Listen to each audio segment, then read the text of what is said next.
O Palmeiras precisa de apenas 5 jogos para ser campeão. Se jogar bem contra Corinthians, contra São Paulo, contra Santos, contra o Flamengo e contra o Botafogo, o Palmeiras é campeão brasileiro e das mais diversas competições que jogar, porque esses 5 times, tirando o Santos ali, que é mais um rival aqui do estado, né? Um rival paulista. O Palmeiras, se conseguir fazer bons jogos e vitórias contra esses times, tem muita vantagem para ser campeão. E o jogo contra o Internacional confirma esse dado e mostra que o Palmeiras precisa jogar minimamente bem contra outros times para ser campeão brasileiro. E para dar o papo aqui, dar a verdade, e para dar o papo aqui, Palmeiras e Flamengo, se colocarem a bola no chão e jogarem, não tem time melhor que os dois. O Palmeiras, pelo seu trajeto de 5 anos aí com o Abel Ferreira e uma construção de time baseado em bons talentos,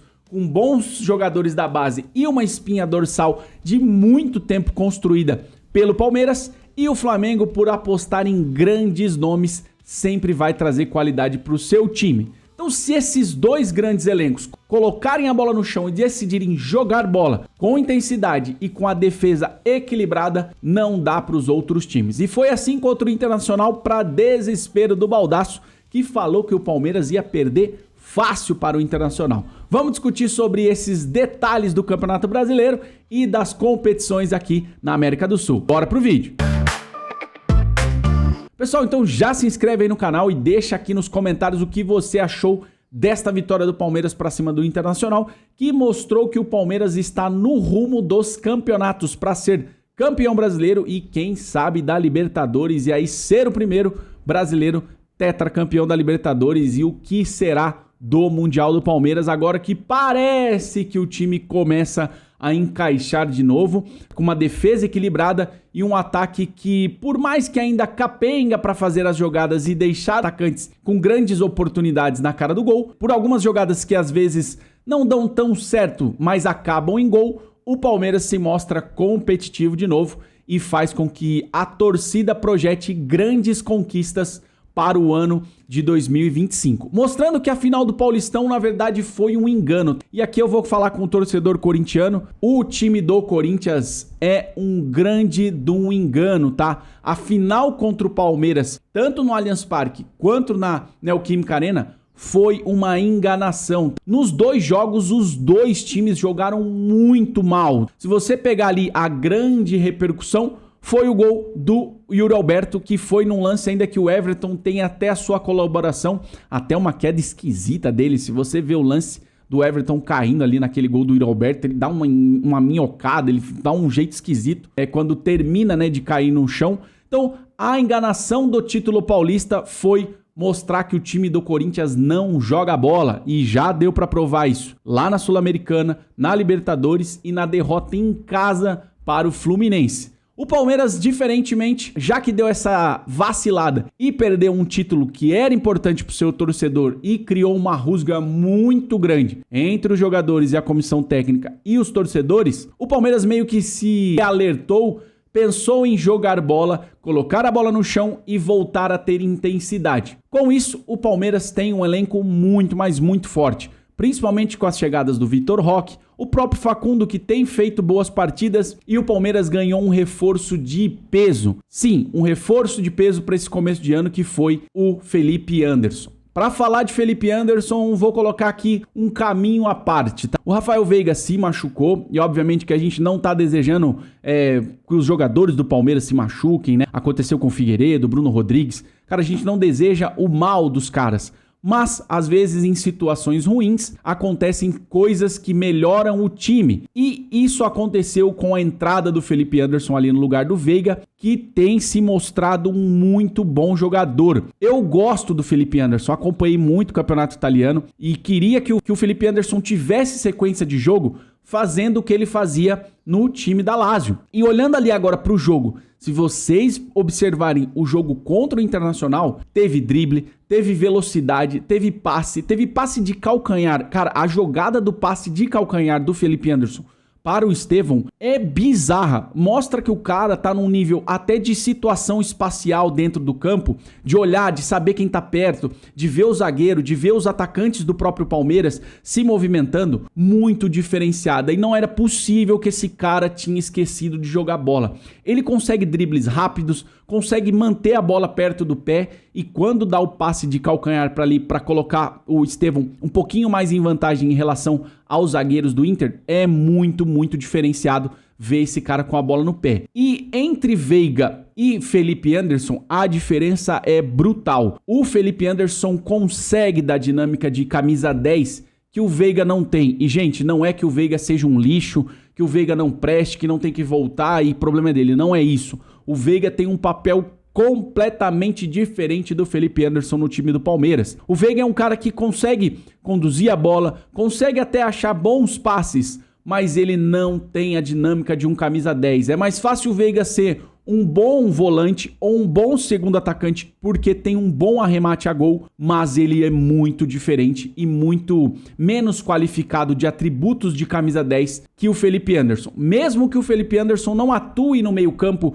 como um camisa 10 para achar os passes, para fazer jogadas diferentes. Mesmo jogando pela direita, o Felipe Anderson tem essas características e ele consegue. Quando o jogo é aproximado, e era o que eu falava em muitos vídeos aqui, desde que o Felipe Anderson foi anunciado para o Palmeiras, o Felipe Anderson é um cara que joga com aproximação, então ele precisa que os atacantes, os meias do Palmeiras, que os volantes se aproximem para jogar. Quando ele e o Estevão se aproximam, tem muita jogada. Se ele estiver jogando mais pela esquerda e o Facundo Torres estiver aproximado com ele, se o Richard Rios, todos os jogadores do Palmeiras entenderem que o Felipe Anderson busca esse jogo mais aproximado, de toca a tabela, dá um drible, coloca na frente pro cara poder fazer a jogada dele, o Palmeiras tende a crescer muito, tá? Então, essa dinâmica do Veiga ter que sair por uma lesão, e de novo, nós não desejamos o mal dos jogadores, mas são situações do futebol. O Anderson conseguiu se achar dentro do Palmeiras e assim, Abel Ferreira, por favor, cara, coloque os caras nas posições que eles têm que jogar. O Palmeiras fez um erro de avaliação ao contratar muitos jogadores que jogam pela direita. Eu acho que o medo de perder o Estevão no meio do ano, logo após o Mundial, causou um conflito tão grande na cabeça do Palmeiras, da diretoria, né, do Anderson Barros, que pra mim é um dirigente péssimo, que eles não souberam lidar com as contratações. O Facundo joga pela direita, o Felipe Anderson joga pela direita, o Maurício joga pela direita. Nós temos 3 jogadores que jogam ali na mesma faixa de campo e que têm suas particularidades, mas têm estilos próximos de jogo. O Felipe Anderson, que é um cara estilo camisa 10, que aproxima da tabela, faz o drible curto e coloca os jogadores em posição de fazer o gol. Foi assim, né, com o Felipe Anderson, com o Vitor Roque, onde ele conseguiu colocar o Vitor Roque por pelo menos 2 vezes na cara do gol para fazer o gol, e o Felipe, até o Vitor Roque fez um gol, mas estava no lado no jogo anterior. O Palmeiras se aproxima desses jogadores para que ele possa... O Palmeiras precisa que os jogadores se aproximem do Felipe Anderson para que ele possa jogar e jogar muito bem. E com isso, o Palmeiras volta para o cenário da briga pelo título. O jogo contra o Internacional mostra isso. E como eu falei no começo do vídeo, o Palmeiras precisa fazer apenas 5 jogos bem feitos. Então, quando o Abel reclama um pouco de calendário, eu acho que o Palmeiras precisa entrar com a cabeça diferente em 5 jogos, que é o jogo contra o Flamengo, que o Palmeiras no ano passado não venceu o Flamengo em nenhum dos jogos. Foi só vencer o segundo jogo da Copa do Brasil, que já não valia muita coisa, porque a diferença do primeiro jogo pro Palmeiras tinha sido muito grande. Então o Palmeiras precisa entrar com a cabeça como entrou contra o Corinthians, que essa é a cabeça que o Palmeiras precisa ter nesses 5 grandes jogos no ano de 2025, tá? Eu ainda acredito que o Botafogo é um dos que vão brigar pelo título, tá ali dividindo, acho que o Internacional, apesar da fase ruim do Botafogo. O Palmeiras precisa entrar com a cabeça e com a pegada mais firme contra o Flamengo, contra o Corinthians, contra o Santos por ser rival e contra o São Paulo. Por que contra o São Paulo? Porque o São Paulo é sempre um ponto de chave de virada para o Palmeiras. Quando perde para o São Paulo, normalmente vem ali uma sequência de maus jogos. E quando vence do São Paulo, consegue bons jogos para que o Palmeiras até tenha ritmo. E com as vitórias nesses grandes jogos, o que acaba acontecendo? Se o Palmeiras vence o Flamengo, vence o Santos, vence o São Paulo, você ali já se posiciona, principalmente dentro do Campeonato Brasileiro, muito bem. E o que acontece na sequência? Você tem liberdade para colocar os moleques da base, liberdade para rodar mais o elenco. Então o Abel precisa entender e precisa colocar na cabeça desses jogadores que o Palmeiras precisa fazer 5 bons jogos contra as grandes equipes. E eu falo 5 bons jogos por causa do número de times, tá? Se você colocar aí entre ida e volta, se o Palmeiras conseguir fazer esses 10 jogos do Brasileirão bem feito, sobra muita margem para as trocas, para os testes que o Abel Ferreira precisa fazer no Palmeiras. E outra vantagem, você consegue descansar o elenco tanto fisicamente, porque os caras vão ter jogado muito forte contra esses 5 times, e também consegue descansar os caras mentalmente, porque a torcida para de pegar no pé. O Palmeiras precisa entender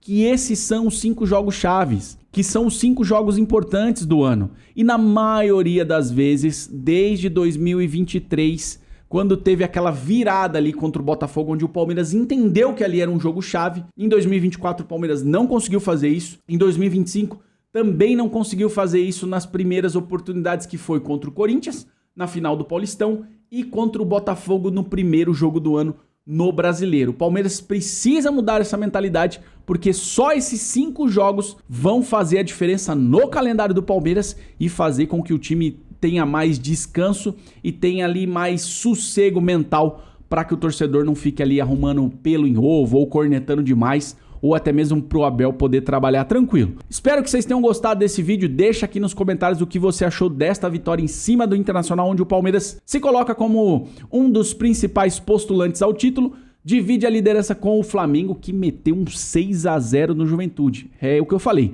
Quando o Flamengo e o Palmeiras põem a bola no chão e decidem jogar, o negócio fica maluco. Espero que vocês tenham gostado. Se inscreve aqui no canal, deixa o like, comenta aí no vídeo. Tamo junto, um abraço e eu fui!